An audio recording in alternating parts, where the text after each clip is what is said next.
Flip the Angry Asian here, and yes, I know I look like shit, but I don't care. Anyways, I did a video 2 days back with a guy by the name of Tom Bartlett. I should have uploaded this and did this portion of the video yesterday, but, well, laziness ensued. And I was working on my indie game, trying to decide how I want everything to be laid out and whatever whatnot. Now, the original video that we were going to do, we were talking about traditions, and instead we wound up getting on the topic of government and how pretty much politicians are puppets. Now, I laid down a couple examples that you're going to hear later on, things that I wanted to go into. One of which is, well, I wanted it originally to be about tradition versus the new age. Some traditions I believe need to stay, others I think need to be gone.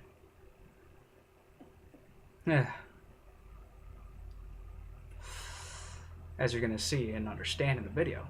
Now,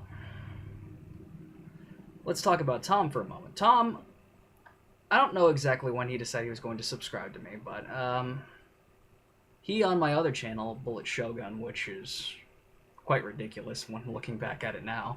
I still want to do videos for it, it's just I need to come up with some better content for it.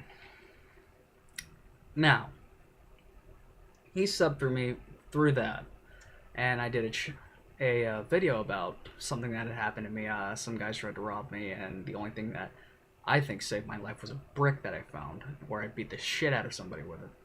I'm not going to go into that story. I actually did a video on it right here in this channel, I believe. So if it's not around, I don't know.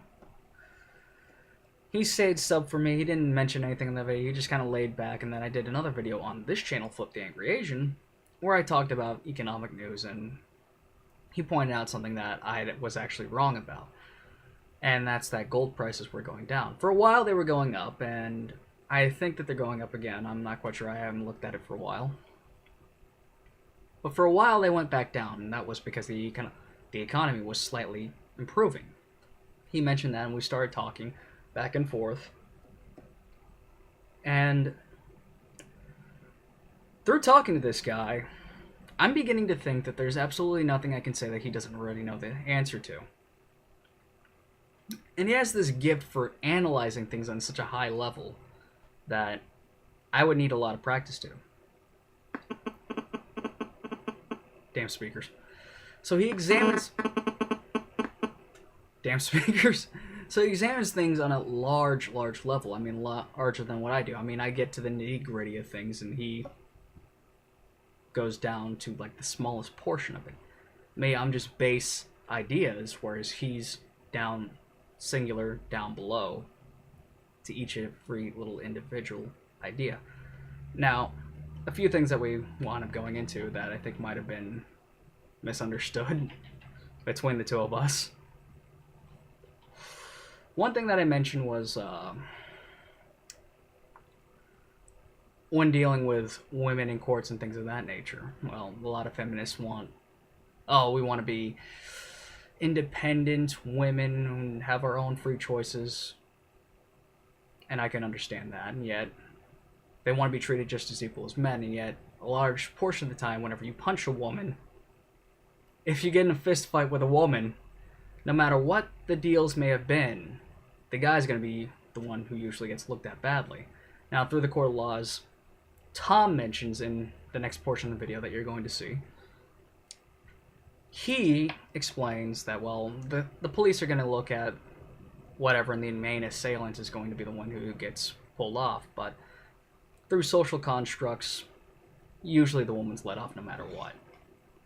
Like a while back, there's a woman who pushed her husband off a cliff while hiking, and she got away with it.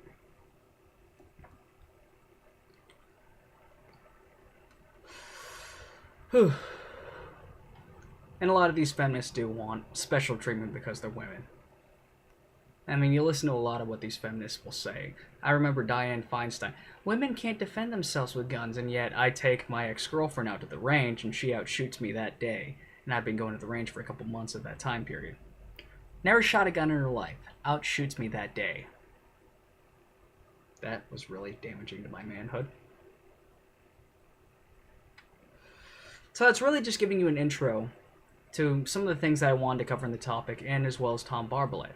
Tom Barbalet has had so many experiences and has had such a full and rich life.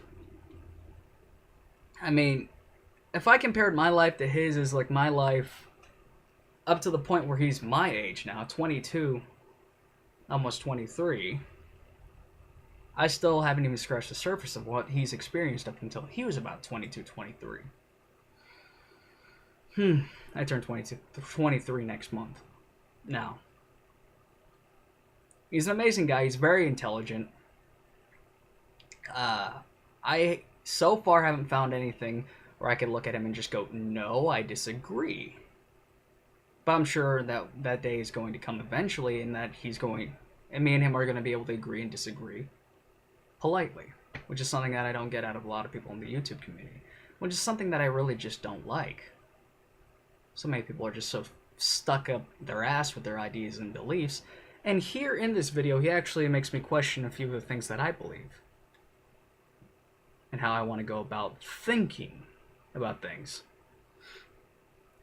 So, anyways, I gave this 6-minute intro. I know the video's an hour long, but I beg you guys to watch the thing to the fullest. I plan on doing videos with Tom and other people for hour, half hour, in the future a few times. Maybe like once a week, twice a week, something like that. Anyways, I want to know what you guys think of the video afterwards. I want to know what you guys think. And at the very end, we wound up getting cut off right as I wanted to introduce him, as we were about to make fun. Well, I was going to make fun of the reptilian conspiracies, because that's one of the ones that's just like, for real. Anyways. Yeah, if you want to know my full opinion of the reptilian conspiracy, just watch the Jesse Ventura episode about a conspiracy theory reptilian people. Anyways, yeah. I'm done with this. Watch the video. I hope you guys like it. Good day. Okay, I just... haven't shown them to you if you want. I just pressed the button. Okay, how many of those books on the top have you wrote chapters for? This one was my first Divine Action Natural Selection. These two, and these two, and I think I'm missing a couple, actually. But yeah, anyway. Every time I talk to you, I feel dumber and dumber. It's like, if I want to know something, I don't think I can mention anything that you don't already know. Well, I don't know. I mean, I think you've got to remain curious. That's the nature of the world, you know. You've got to remain mentally active, mentally interested. Otherwise, you know, there's so much stuff to know. I mean, this is the thing. There's so much stuff to learn about. There's so much stuff to understand in terms of contradictions, all this kind of stuff. So, you know, keep mentally active. I've tried, but my generation's very, very not into that. Well, you have a luxury because, I mean, when I was your age, I was in this country, but up until the age of 15, I didn't own a computer. I had to go into the local university, and it required me writing a lot of stuff down and reading a lot of stuff, and the actual interface with the machine was a very limited amount of time. So...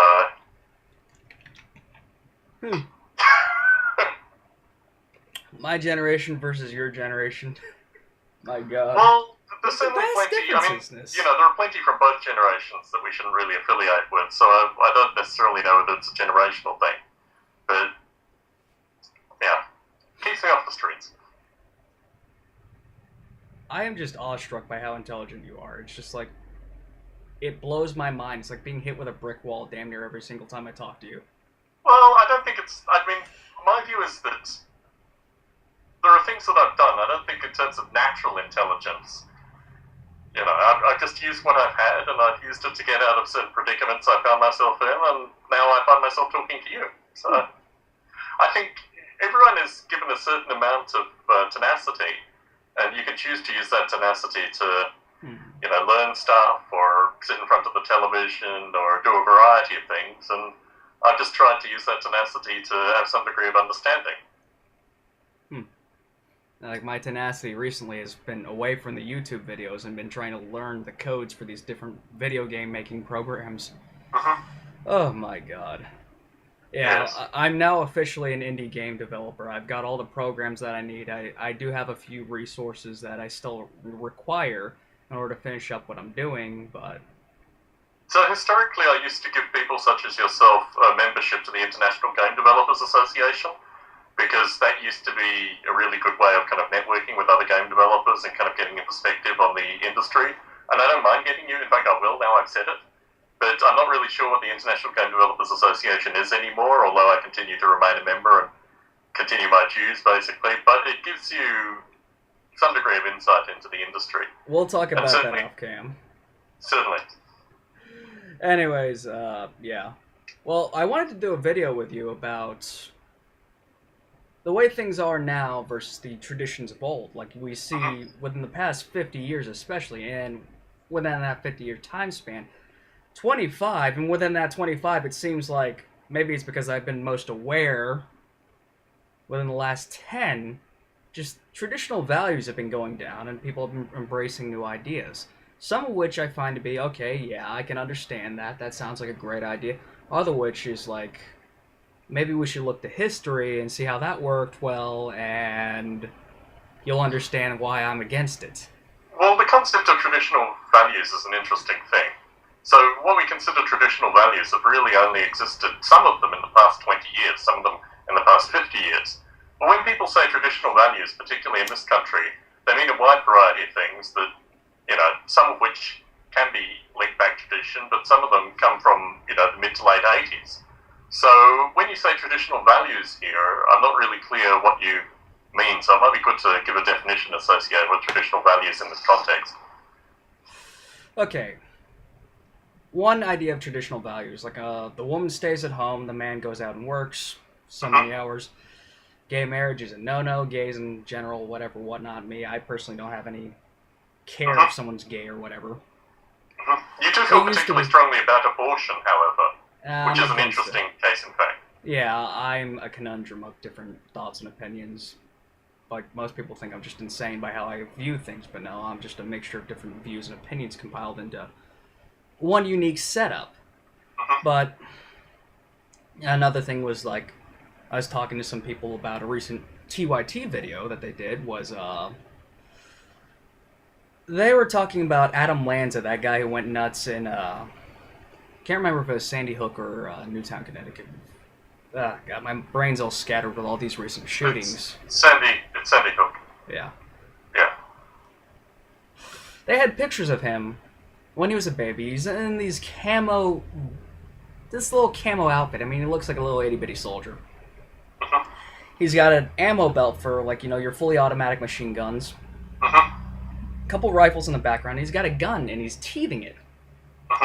The gun he was teething was obviously fake. I mean, nobody else would have understood that. I mean, if you're not into guns like I am, then you probably wouldn't have been able to tell the difference. I mean, it looked like a rubber chew toy that you'd give your dog, because, well, there are gun rubber chew toys for dogs. The ammo belt, I couldn't tell if that was real or not. The guns in the background, yeah, I could tell those were real. They're looking at it as like, this is disturbing, this is horrible. And yet me, I live in this rural neighborhood where pretty much everything's country is all hell. And stereotypical hillbillies, things of that nature. Okay, maybe not the stereotype, about equivalent to the Duck Dynasty guys. Yeah. Living all around here. Yeah. It's interesting because the more that I hear about this case, you wonder about parenting and criminal responsibility for the parents. Yeah, and But I think the nature of this case in particular, the mother appears not to have wanted to give him. I know you're generally antipsychotics and these kind of medications. But if there were ever an individual that needed these kind of drugs, Adam Lanza is probably one of those people. In this case, however, unlike a number of other cases where they have been on antipsychotics and have gone and shot up schools and what have you, in this case he wasn't on antipsychotics, and his mother appears to have placated all his bad behaviour up until the point where he went out shooting people. Ew. I've heard Continue. Well, I've actually heard another story from somebody else by the name of Gerald Salente where he said that the guy was on antipsychotics. and that there was Well, a laundry the list of police them. released stuff says that his mother had refused antipsychotics, and when he went to a psychiatrist for treatment, she basically pulled him away as soon as the psychiatrist prescribed antipsychotics. That was in the most recent police documents that have been released, the 1,000+ pages or whatever. I heard from the TYT videos around 7,000 either pages or photos, and one of them was that picture of the little kid with a. I tend to look at that as more the parents' fault. Now, I still don't think that antipsychotics were the right choice. Now, well, active contact with psychiatrists would have been really very useful over this period of time. Oh, yeah. Irrespective of whether he took the medication or not. So, yeah. Yeah. I agree wholeheartedly there. Like, a lot of my friends that I know, they probably would have gone off the deep end in some way, shape, or form had they not visited the right people. Now, going back to my whole traditional value idea, the young kid portion that I was trying to get out to, a lot of the people I know around here, in fact, there's a gas station right next door to me. They have been teaching their kids about guns and gun use since around that age. How many shootings have there been in my town? In my area, in my county? There have been 2 that I can mention. There have been 2 that happened within the last 2 decades that I remember. And they both happened very recently. One of which is a guy that I told you that I knew personally. He actually lived here in my house for a while. And that was that soldier by the name of Jameson Reed. Yes. I still haven't got to visit him, and I still wonder what the hell happened to him. I need to visit his brother one of these days, but it's a long walk. Yes. And the other guy, I knew nothing about the case other than the gun that they used was a .22 caliber single action army revolver mock-up. Well, pretty much just a clone of it. And the guy turned himself in sometime later, and his wife, who had actually drove him to the place to go kill the guy, got nothing. Yeah, kind of interesting how the law works at times. So she's an accessory to murdering, yet he turns himself in, she gets nothing, and I don't know what he got, but I know he got the book thrown at him pretty hard.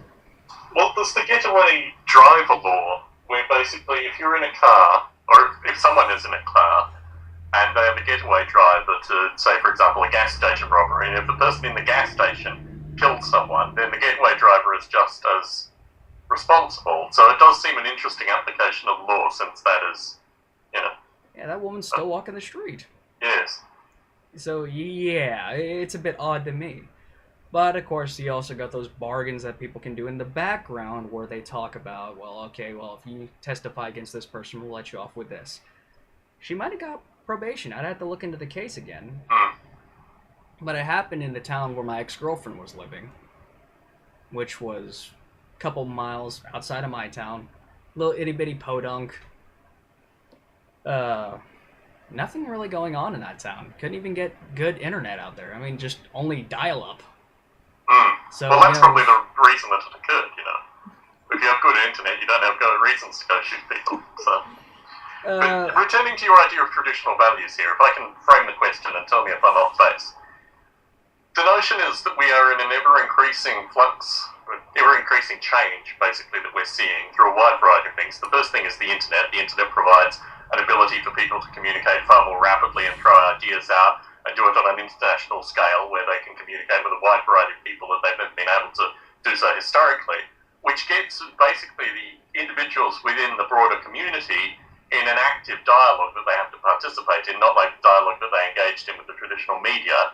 And this brings about a sense of change. So what do traditional values do in these circumstances where people are actually saying, hey, these transgender folk aren't really the devil, I can actually see YouTube clips of them, they don't look that weird, so why do we have all this hatred and animosity towards them? And how does the traditional values here representing hatred and animosity towards transgender react to these kind of things? Is this basically framing your question? Well, it was like what's better in understanding where people should draw the line between understanding tradition and moving forward in the future. But yeah, that does make out a lot of really, really good points. Like, here's an example. There's a transgender person that I don't really talk to. I watch her videos. She commented on 2 of my videos. one of which was the first transgender homecoming queen, where I spoke out about my ideas on transgenderism, or if that's the correct term. The woman's name is Kat Black. I mean, you wouldn't be able to tell that she's transgender unless she told you. And she's got a wonderful boyfriend. She's living an amazing life. And she apparently, after the transition surgery, lives a more full and rich life than she could have otherwise. Because, you know, she was able to free herself of the mental shackles of living in a male body. I mean, that's how I look at it. And then feeling like you're a female in the head. But me, personally, I believe that if you're physically born a man, then you should stay that way. You should understand the concepts of being a man and things of that nature. Because of numerous different things that can come into it. Like, example, I've met a few transgender individuals who had regrets after the surgery. I mean, they spent so much time believing that they're a female, and then after they had the surgery, oh my god, I'm not really a woman, I just have this mutilated penis and things of that nature. I mean, the best way I can describe that feeling was, there's an episode of South Park, oh my god, I'm actually using this, where Mr. Garrison realizes, well, after having the transgender surgery, that he can't have kids. And so he just thinks, oh my god, I just have a mutilated penis and all that other crap like that. So, this level of confusion that happens afterwards, I mean, because being a male or a female usually results in, like, a static identity. So, it's interesting. I did a philosophy course, I don't know, maybe in my third year at university, and I think it was Foucault that talked about the nature of genital mutilation and the effect on transgender folk. It's a relatively old idea, relatively old meaning coming from the 1960s. But the issue with regards to gender and the importance of gender, particularly for traditional societies, I mean, the homecoming queen, the transgender homecoming queen, but traverses the spectrum because the whole nature of gender in, you know, rural America is associated with football players and cheerleaders, which defines gender from, you know, high school on and gives young kids something to look up to and gives the older generation something to reminisce about because they've never left the town that they've lived in. And when you start crossing those kind of gender lines, you are seriously messing with the fabric of the society. So, yeah, it's an interesting thought example in terms of what does this actually mean for traditional American values? Well, I have a very particular view associated with this. I'm not sure whether I should continue in a great depth, but I think the whole nature of gender in this society is really, really messed up. I think it creates, well, it's very good for recruiting for the military, and the armed services use the notion of gender very, very strongly, but outside the armed services, you very rarely see circumstances where gender is actually important. So the traditional, you know, religious views, these kind of things, are very much associated with assisting the state in recruiting, you know, millions now of folk into the military. And this notion of gender is part of a continuation that really only helps, in this circumstance, the military, to my view. I can't think of any other organisation, aside from obviously religious organisations, where the notion of gender is important at all. In fact, really, in our current society, as you note, it's pretty unimportant. I mean, people who are transgender have all the same, you know, all the same functions in a society as everyone else, and the perspective or the demonization of them only relates to professions and areas of interest where historical gender roles have been able to prop up the existing, you know, system, the military, what have you, and have never really been explored in any kind of thorough sense on a kind of national level, at least in the US. I mean, Don't Ask, Don't Tell is a good example of that. No, that's actually gone now. Yeah, I understand. Yeah, but the they're fact also that it moving. existed for 15 years and it was seen as an amazing thing, I just keep your sexuality to yourself in the military. That's a generally positive thing. I mean, it's a very, very curious, you know, view on the world. I mean, in terms of gender definition, in terms of my analysis associated with professional need for gender definition, does that make sense to you? I'd have to rewatch this part to get a complete sense of what you were trying to exactly Well, say. okay, think in modern day society, what kind of professions does your gender and your gender history... Yeah, now I completely understand. It was just the wording in the last bit. Yeah. Well, me, I've always had this theory, like, if you want somebody, if you want everything to work cohesively and okay, you lay down one set of ground rules. You don't pay any attention to gender, race, or age, or anything of that nature. If you can fill out the ground rules, then everything's fine. Example, you see, like, feminism when it began was a great and wonderful thing, okay? Women having the right to vote and things of that nature.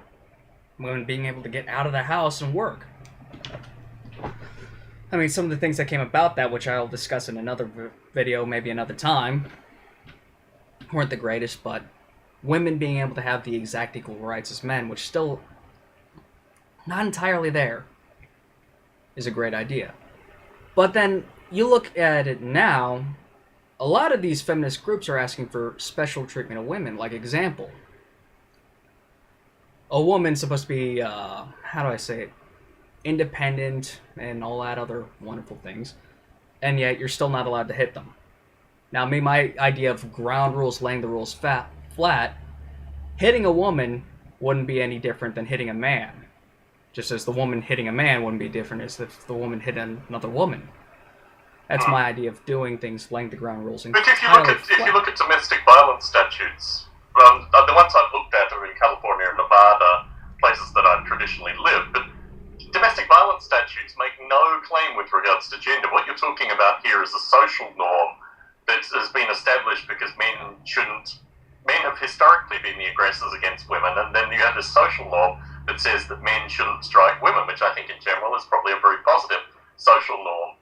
In terms of law, though, if a woman hits a man and leaves a mark, which is always a curious thing, but if that occurs, then the woman is guilty of domestic violence, and the man can, in the process of dealing with the police in these kind of circumstances, the police will typically look at the man and the woman and establish who has more injuries, typically, or visual injuries. Sometimes both of them will go to prison.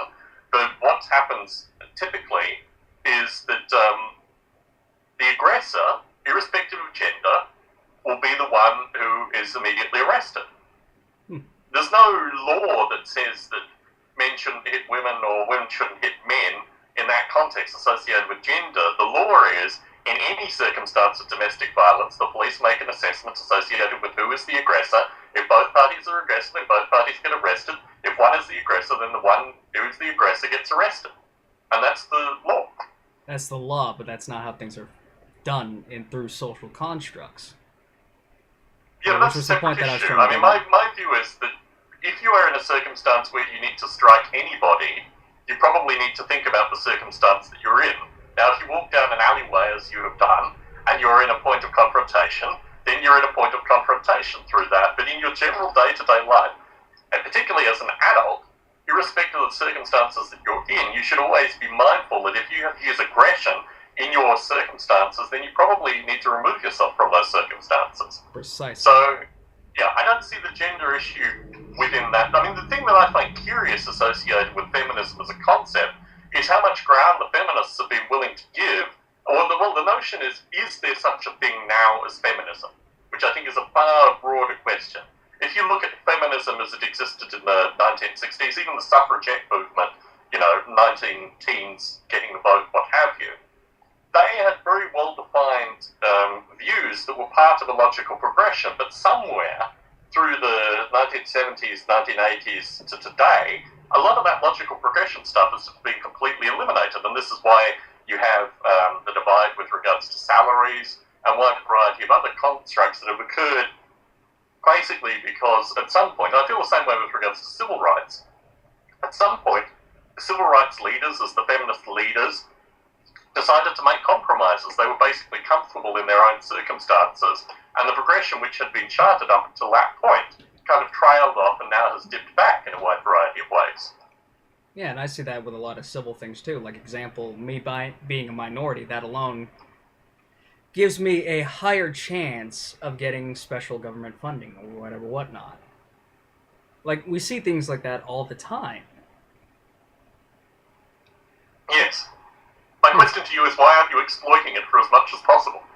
Yeah, it's like me, I'm a minority. I have all these special things which can get me...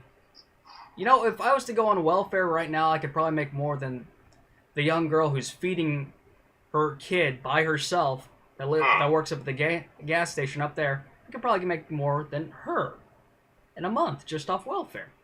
But I am But you couldn't live with her because the welfare laws are constructed in such a way that if men and women cohabitate, the women don't get the welfare payments anymore.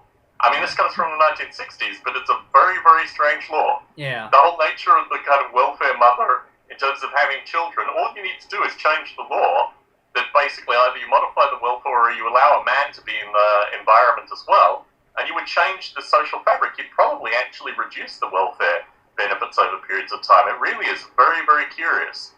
But again, I guess... I feel like it's supposed to make you subservient to the system in some way, shape, or form. Well, yes, it's interesting that the notion of family values, the people that would support family values on one side are perfectly happy with the existing welfare structure that requires, single welfare mothers. But again, I guess we're coming to... Certainly the analysis that I use in these things relates to change. So in terms of the traditional views, and I do study, I'm very interested in the Constitution.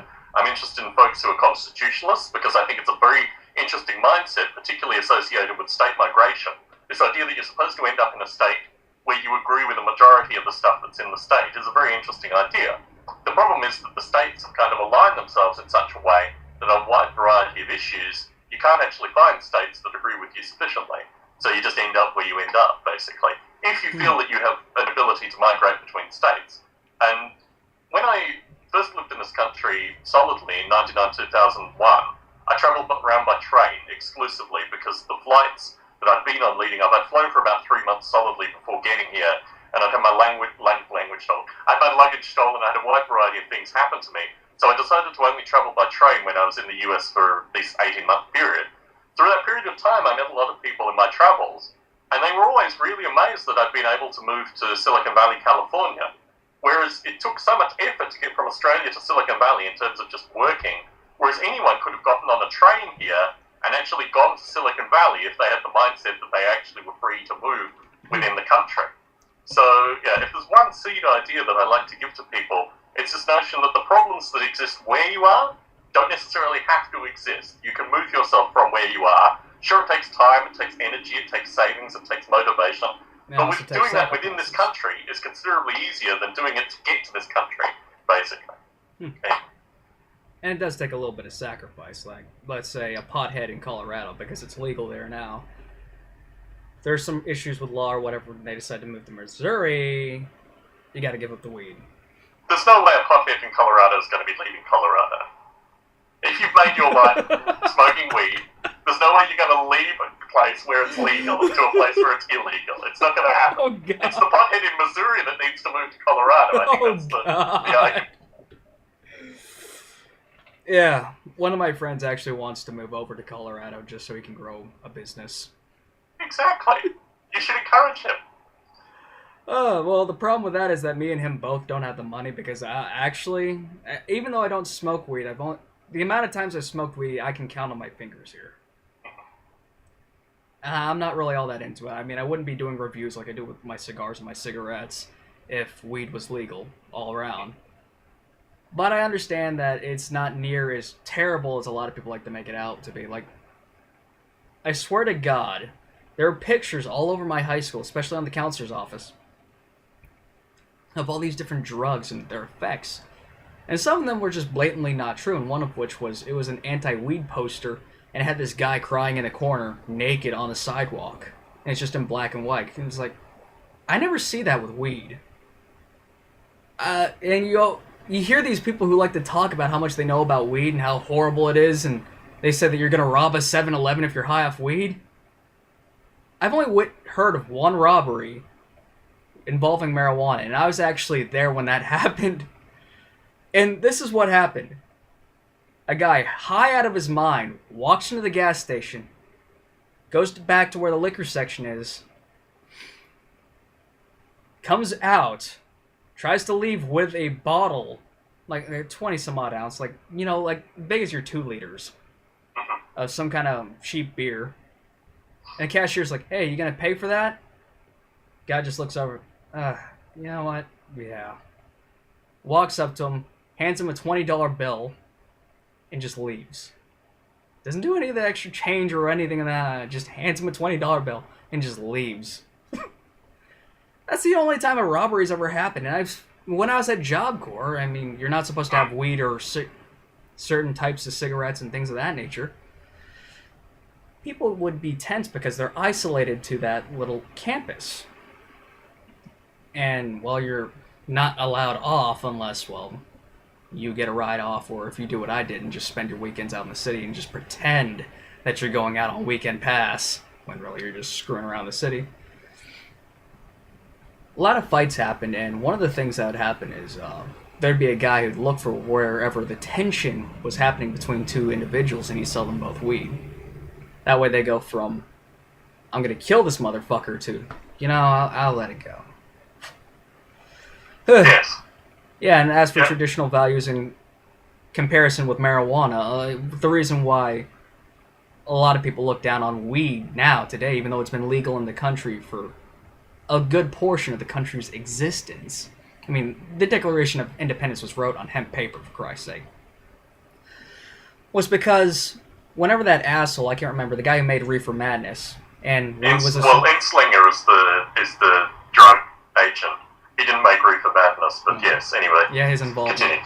Yeah. From that onwards, weed was looked at as this horrible, horrible thing, and we had the media throwing it in our face, telling us that it's horrible. And yet I bet if you looked at a lot of those guys, they were probably potheads from behind the scenes anyways. Or they used amphetamines or, various other substances, Yeah. Yeah, a lot of them are hypocrites. Yeah, cannabis is an interesting thing. I grew up in an area, when I was 13, I think cannabis was decriminalised in the area that I come from, in Australia, Canberra. And basically, it was easier to get than alcohol. My peers, we'd just be walking down the streets and, a guy would go and jump a fence and he'd come back with a 7-foot plant. I mean, it was just, everyone and their grandmother was growing weed. It was a 7-foot plant? Yeah. I've never seen a 7-foot plant. It's quite a thing to see, particularly when you're walking down a lit road. But no, sativa you can get 9-10-foot plants easily. I mean, if it grows, this is the thing. If it's grown in someone's closet or under hydro lamps or what have you, then it's going to be 4 or 5 foot, maybe 6 foot. If you grow it out in the wild, or out and getting natural sunlight and what have you, in the areas that it's been hybridized to grow in, it can grow substantially tall. I mean, the original hemp plants, the fiber plants, would grow 7 feet easily. So, the plant can quite capably grow as much as the roots and the nutrients will allow it to do. But yeah, it was omnipresent where I was in Australia. I mean, my decision was more to do with responsibility. The area that I come from, a number of the folks that I know are still heavy cannabis users. But in my circumstance, I had to look after my brothers, I had to cook and clean and do maintenance on the house and a wide variety of other things. I had responsibilities which didn't allow me to, spend inordinate quantities of time smoking weed. And it's interesting, actually. I think the best anti-drug commercials are actually when you live in a place where it's decriminalized and you see people who are just slowing down. They're just kind of dysfunctional in their environments. And there are people that can use cannabis and remain perfectly functional and these kind of things, but it is, my musician friend. Young people use it, when teenagers use it and what have you, it has an effect on them. And within a society where you have to... I mean, the interesting thing where I come from in Australia is it had substantial youth unemployment, but yet cannabis was legal. They tried working on heroin being decriminalised for a period of time. It was a very depressed area as well. It had weather even worse than kind of Seattle, Washington in terms of the environment. So it was just a bunch of depressed kids that couldn't get jobs, that would sit around and smoke weed, and that was basically it. Which, interestingly enough, I mean, your point associated with criminalisation versus decriminalisation, I think there is a difference. I mean, I think while it's relatively easy for folks, even through criminalisation, to get access to cannabis in this country, when it's decriminalised, you just have, the phenomena associated with plants, for example. You just have an ability to get access to it that you don't get in an area where it's still criminalised. The interesting thing as well is that the police still take an active interest in cannabis even when it becomes decriminalised. They just use it as a means of, basically what's the term? Like racially profiling people. It's like a class profile thing. So if the police saw, folks using cannabis, then they immediately started profiling them for a wide variety of other things. A bit like Grateful Dead stickers in this country. You're probably a bit too young for the Deadhead phenomenon, but if people have Grateful Dead stickers on their cars, they're far more likely to be chased or pursued by the police. And it's a similar phenomenon basically associated with cannabis, even after decriminalisation. The law enforcement people still wearing looks at it. with Ron Paul bumper stickers on their cars now. Yeah. Yeah. I think Ron Paul's a bit of a conundrum, actually, because he's an authoritarian who's made a history of himself landing himself as a libertarian, which ultimately just means that people in this country are never really sure what libertarian actually means. But yeah, I think Ron Paul's a curious character because his views are not in any way libertarian by my perspective on libertarian thought. In fact, it's really very curious that a man who believes in things like states' rights and or is against abortion and against a wide variety of other things, which you would think relate to social liberties in some fundamental sense, can still call himself a libertarian. Yes, he might appear libertarian compared to Mitt Romney, but the broader question is, what is Mitt Romney, what is Ron Paul, what is libertarian, not Ron Paul is a libertarian. I need to take that mindset when I think about things more. Well, I think words have meaning, and words can be degraded by the poor use of them, but it doesn't mean that they don't actually have meaning. It doesn't mean that the word libertarian doesn't relate to complete individual freedom removed from government and also corporate control. And the problem in this country is that there's an organisation called the Cato Institute, which is basically funded Cato, C-A-T-O. Now, I have a friend on Facebook who used to be part of the Cato Institute, and let me be frank, I'm not a strong advocate of Cato Institute's influence on libertarian thought, because what it means is, it isn't just the government is evil in these circumstances, it's that the corporations also enact a similar kind of control over people, and in this country in particular, the corporations are the government. I mean, you can't look at the government and not see its corporate advocacy role completely removed from social freedoms. Too big to fail. Exactly.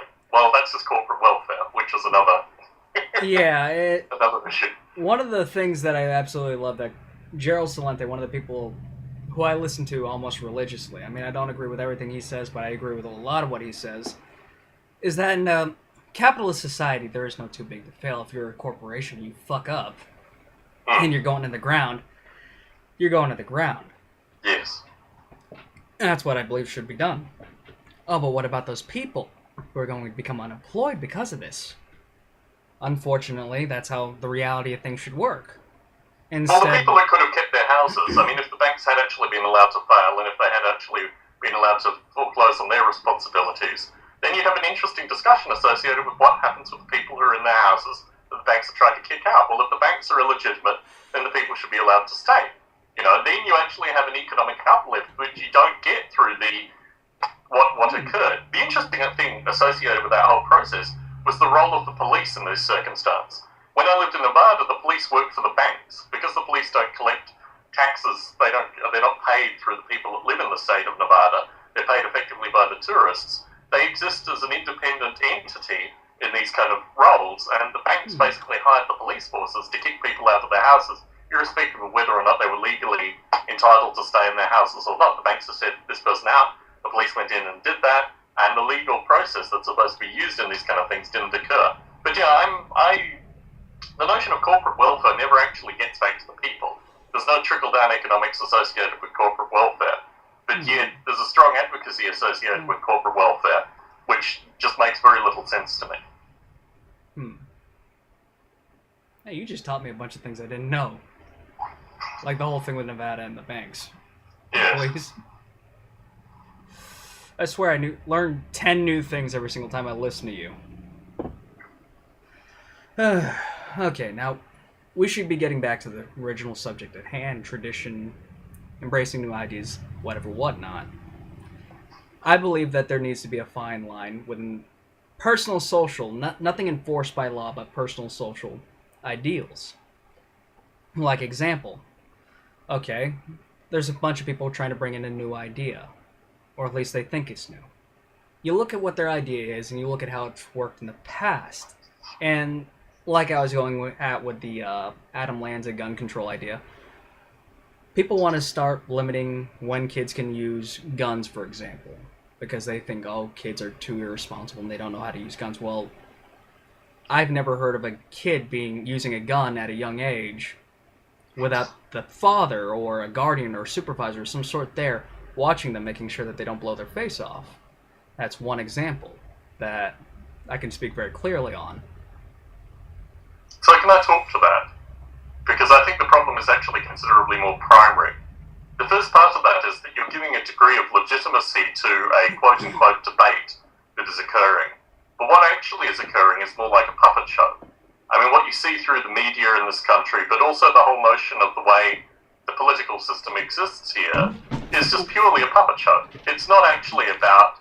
It's about showing you something which, for a majority of the population, or perhaps an increasing minority of the population, they feel comfortable with watching. But in actuality, it's not changing anything. It's just to give you a sense that those folk over in Washington are having a discussion associated with something. It's not actually doing any form of change. The whole notion of how change occurs in a society is a very interesting thing, but I want to say that change never occurs in a society through these existing social hierarchies. The folks in Washington want to continue the same puppet show indefinitely. It's very good for them, no matter whether they're Democrats, Republicans, what have you. It continues to pay them, but it doesn't actually enact anything on the ground in terms of change. I think gun control is an interesting one in this country, because none of the analysis that I see on either side actually relates to firearms in any way, shape, or form.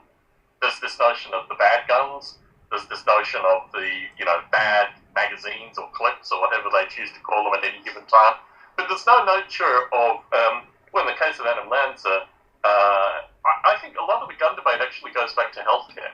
I think a lot of the gun debate actually relates to the fact that if you don't have people who have access to adequate mental health care, and they have this strange relationship with regards to these antipsychotic drugs, and you have all these other pressures that just exist, then you're going to see the kind of violence that's enacted in this society very periodically. The thing that surprises me is that there isn't more gun violence in the US. The thing that surprises me is that people the poor in this country, for example, aren't arming themselves and doing a wide variety of things. Because when you see things like the government cutting long-term unemployment benefits, I'm amazed that people don't organise in a fashion and react in, a way that's proportional to the kind of assaults that are being done to them. It seems to me very, very strange that more people don't react very violently in this country. If anything, when I talk to people outside the US, I think it's a strong statement for the American people in some regard that people aren't more violently active associated with the kind of thing that they see before them. But there's a degree, as you describe, of passivity. This whole notion that there's any form of change going on here is very, very curious. In fact, what we're just seeing is this puppet show. The underlying problems, the underlying discussion associated with addressing them. Take, for example, imagine the kind of vehicles that were being driven at the time where, the US Constitution, the US government, the whole political process was formed. Nothing has modernized with regards to that process ever since. All that's happened is that they've basically been exchanging scraps of paper, doing various bits and pieces, backroom deals, making sure that they're all paid, everything's right for them, they have the best possible health care they can possibly get, and they continue this puppet show, which other people kind of talk about in a notion of social debate. But in actual fact, the only way that you can get meaningful change is through this kind of discourse on one front, but also constructing a potential thing that should be there instead of what exists there currently.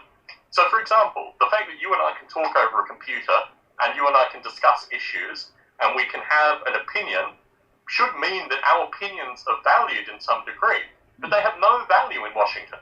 Our opinions are meaningless. In fact, everyone who has this discussion with another person is just basically having a meaningless discussion in terms of the politics of what exists in Washington.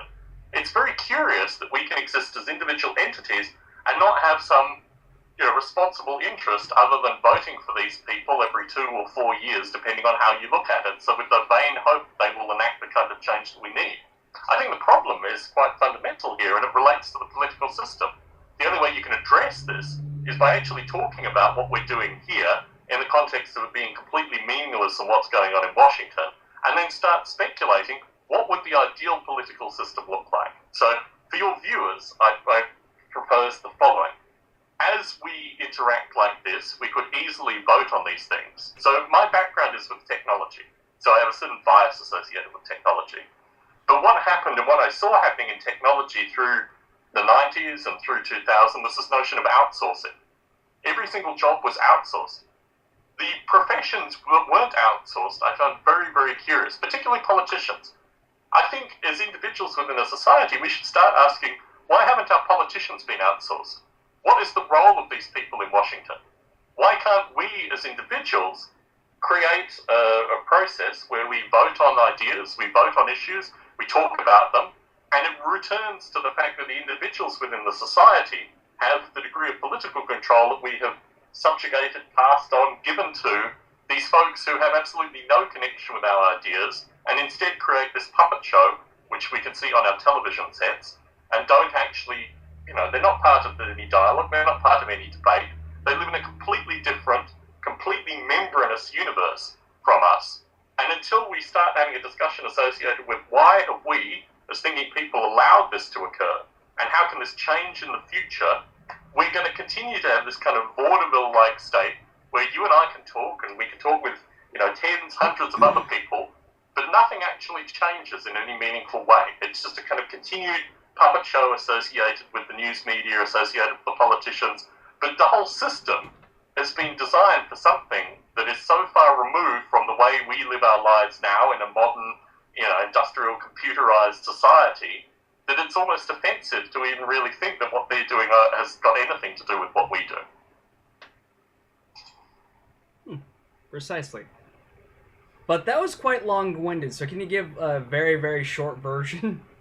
So I think that we should aim for, within our lifetimes, to have changed the political system that exists.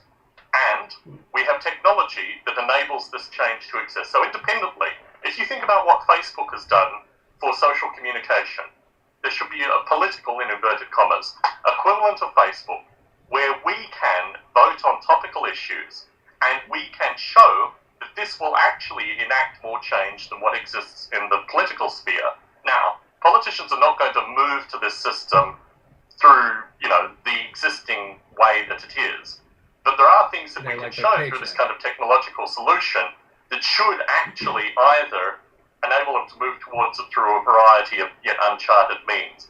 But I think the problem in this country is that people don't see, well, it's an international phenomenon, but people don't see that the kind of change that they get with regards to technology, the fact that you and I can talk on video, that we could have corresponded via, Facebook, all these things, shouldn't also extend to the very fundamentals that kind of govern, our environment. It seems very strange that we are comfortable with 200, 400 year, really 600 year in many regards, political ideologies that don't function, create this kind of dysfunctional distance, these wars, these, war crimes, fundamentally, that exist in a remote fashion. And yet we talk about the political system like it's something that we might actually be able to influence and affect. In its current form, we have no means of influencing and affecting. What we need to do is chart a way where we can use technology to fundamentally change the political system, because the way that it stands currently in no way relates to anything that you and I can discuss. That's a good way of putting it. I think we're far too complacent. We wouldn't put up with the kinds of problems that we see in our political system with our technology. We wouldn't put up with it with regards to automobiles. We wouldn't put up with it with regards to housing or any other area. Why are we still complicit with regards to the political system? And why do we continue to write blank checks, basically, to a system that has fundamentally failed, that has created this elaborate war on terror, which followed the elaborate war on drugs? But the difference with the war on terror is it's actually killing people at a far higher number, and they're people that will have children and grandchildren and great-grandchildren that will come back and attack us continuously going forward for this thing that we've had no contributed influence on. It's just existed out there like this puppet show, but it's a puppet show that has very real effects back on us. And I think, people are very passive associated with the understanding the political system, that it should be about gradual change or what have you. There's been no gradual change. It's been just a constant kind of degradation of rights and understanding, and we're now at a stage where we should, as a kind of global internet community, have this kind of dialogue and say, rather than what exists currently, what would we like the political system to look like? And then let's have that discussion. Why does this notion have to be that the political system currently is broken? Let's look back historically at the Constitution. Why don't we say, what do we want the political system to be in the future? Clearly it should have some of the technological advancements, some of the amazing things that are being used in order to expand communication and the transfer of ideas. So what does that political system look like? Clearly doesn't look like the system that we have currently, but what should it look like? What should it look like? Well, that'd take a lot of thought on my part. Well, I think that's what I'm advocating in terms of your viewers, that you should think about the political system as something that is just as capable of change as your personal computer is, or as any other thing that you interact with. And as it exists as an abstract entity, firstly, what should it look like? Secondly, how is this diseased mess that we have currently enabled to maintain, and how do we move from what it should look like, how should we move to, what it should look like from what it is currently? And I think that's a very different question that I see being framed on a lot of the YouTube discussion. There seems to be a lot of I don't really even understand how people can kind of coherently affiliate themselves with any political party or any political movement. Well, the reason why they believe in the current system that we have, the reason why they affiliate themselves with certain parties and whatnot, is because they actually believe in it. Sort of like a lot of people believe in religion, but, on a man-to-man basis rather than man-to-God.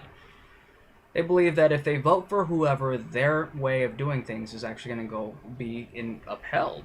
But if you understand what a Reagan Republican is versus a George Bush Republican versus a Mitt Romney Republican, you can do the same thing with Democrat.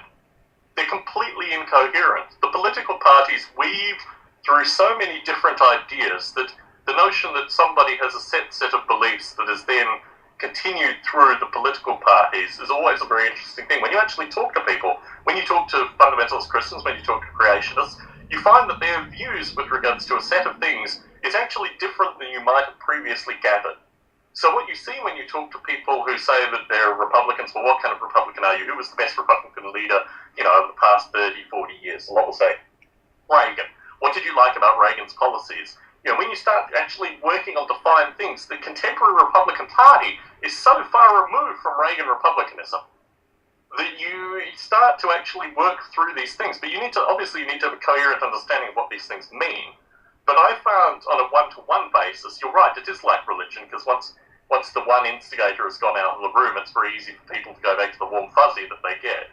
But if you start thinking about your own beliefs critically, you start to realize whatever political party affiliation you have, the political party really doesn't represent your views. You're just willing to compromise on so many different issues to affiliate basically with the political party that you end up saying, oh yes, I vote for them. Now, a lot of people are born into political parties as well, which is a phenomenon I find very, very strange. Sometimes you see conversions within that, but I think the statistics that I like are the statistics that show people over time moving away from both major political parties in this country. And from that, hopefully, they will have a sufficient set of fractured views that they can form their own ideas associated with what they're looking for, and then work out, coherently what that actually means. But you're right, there is a strong element of belief that is adhered to by people that say, I'm a Republican or I'm a Democrat or, I'm a constitutionalist or all these kind of things. But within that, you typically find that they've lost faith somewhere through the process associated with their original views, and they've allowed themselves to kind of maintain through that. And in a one-to-one conversation, it's actually really interesting to talk to people like that, because you say, so when George Bush Jr. came through, he was so far from Reagan in terms of personal liberties. He was certainly a social welfare guy. He was a social welfare guy as well, but moving from that, he was a corporate welfare guy. You have all these contradictions, basically, within political affiliations, which I think are actually really very interesting. Now, you're right, you need to spend a bit of time actually reading and researching what these various things mean. But once you show someone that you have a degree of understanding in that way, you can typically work through, where these things have gone wrong. And I think what's interesting is that actually, rather than a single set of views, which is what people would want, certain groups would want you to think that a Republican believes X, Y, Z. Like Republican typically has so many different beliefs within that party that you can typically work through them. Similarly, Democrats. I mean, the notion of the Democratic Party has changed dramatically from the 60s through to today. Clinton to Obama, you basically get the same people behind the scenes. You get a few more Republicans with Obama, but you get a very interesting picture. It's very interesting, actually, the language that's used about Obama, because he seems to be passing a lot of the same legislation that the Republicans were proposing in the 80s. So if you understand coherently, Obamacare is basically the same healthcare law that McCain and others tried to push through in the 1980s. Because they wanted everyone on private healthcare. It's also pretty much what Mitt Romney did wherever... Exactly. Mitt Romney was from Massachusetts, right? Yeah. So there's this thing online called the political compass. And what the political compass says is that there are two dimensions of politics. You've got authoritarian and libertarian, and then you've got left and right. And Obama and Romney, so they divide authoritarian, libertarian, left and right. It becomes a square, basically. And your views, they survey you, and your views exist somewhere on this square. It's not just that you're on the left and the right, you have an authoritarian libertarian as well. So Obama and Romney, in the last election, there are 20 by 20, so there are 400 different squares on this grid. Obama and Romney, in terms of Obama's actions and what Romney says and vice versa, were in exactly the same square. So everything else... Mind blown. I remember that site too. You sent it to me a while back. Politicalcompass.org. Everyone can go there, you can go through the survey, you can work out where you sit. I'm going to leave a link right here. Right here on the page. I gotta check what time it is right now. Okay. So I know exactly where to go when I leave the link. Okay. Oh, we're at 54 minutes. Yeah. There's no short conversation with me, unfortunately, Marty. Oh, God. It's like, I was actually aiming for a 10-minute conversation. Here I am, like, 50 minutes. It's not happening. Oh, God. But still. Political compass. Okay, where were we at again? We were talking about how the two political parties are really the same thing. Yeah, exactly. How mysteriously the corporate funders have been able to get them to agree on so much and disagree on such a small number of things that in a 20 by 20 grid, they reside in the same square. So what does this say about the political process? What does this say about the politicians you actually vote for? To me, that says that they're really nothing more than just paid actors fulfilling whatever role they can in order to get their campaign contributions, aka the bribe money from the corporations. But that's still the same conversation. I mean, the folks that interest me, people that talk about the New World Order, for example, which is a phenomenon that's existed for at least 20 years and probably dates back to the 1940s. Whenever I meet people who talk about the New World Order, I always say to them, okay, so that's a given. That's been a given since basically the United Nations was first formed. What's your prescription? How does this work for you? Rather than just reciting the same old diatribe associated with the Rothschilds et al., what is it, the reptilian overlords. Oh, God. I could talk about that. I laugh every single time I hear somebody bring in the reptilians. Ah, crap.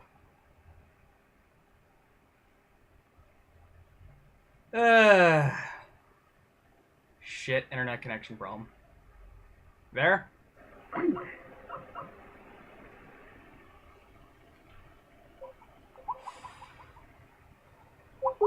Damn. Okay, sorry about that, Tom. My internet died. Mom probably got on and started playing Farmville. Well, we might be at a natural conclusion here, Marty, anyway. I think we might be breaking YouTube when this gets uploaded and stuff. So, what we should probably agree to do is just have another conversation sometime in the future. I'm going to have to change the name of this video. Well, before I go, it was just something I really should have done in the beginning. Get on video again real quick. Why am I not on video? I don't know. Sorry. It's like whenever my camera does decide to... Oh, God, not again. It died again.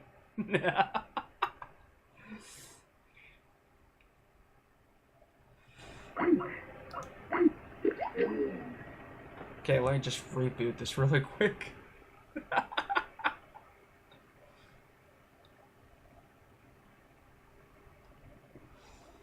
One moment.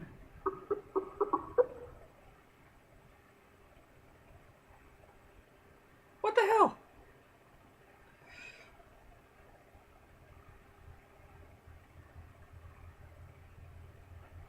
Yeah, I think Mom's up and she's playing Farmville. Anyways. The person whom you're trying to reach is... Okay. Where am I at right now? 58.